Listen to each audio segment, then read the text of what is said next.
नमः संस्कृताय। साथियों, आज हम पढ़ेंगे सूक्ति।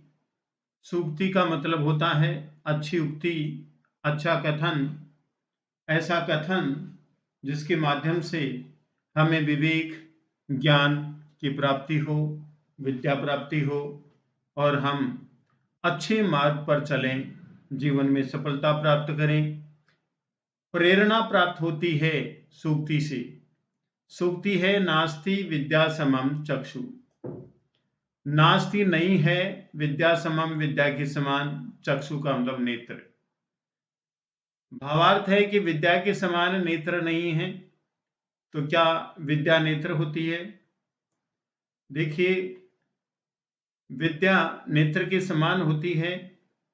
जिस प्रकार हम आंखों से देखते हैं, उसी प्रकार विद्या के माध्यम से हमें भले बुरे का ज्ञान होता है, हमें व्यवहार करना आता है, हमें विकास और उन्नति की दिशा प्राप्त होती है।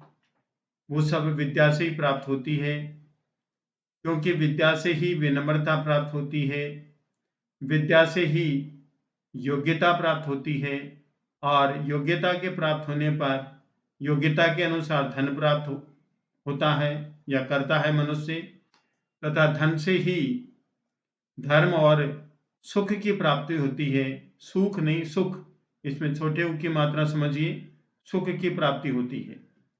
संसार का प्रत्येक कार्य विद्या के माध्यम से ही संभव हो पाता है और विद्या से ही मनुष्य में विवेक आता है।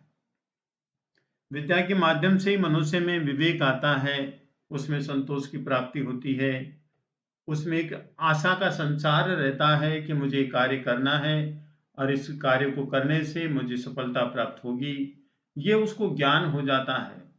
भले बुरे का ज्ञान हो जाना, विवेक आ जाना, व्यवहारिक हो जाना, संतोष प्राप्त हो जाना और अपने कर्म के प्रति निरंतर क्रियाशील रहना, ये सब जो ज्ञान प्राप्त होता है वो विद्या से ही प्राप्त होता है। तो साथियों, अच्छी विद्या प्राप्त करने के लिए हमेशा प्रयासरत रहना चाहिए। धन्यवाद।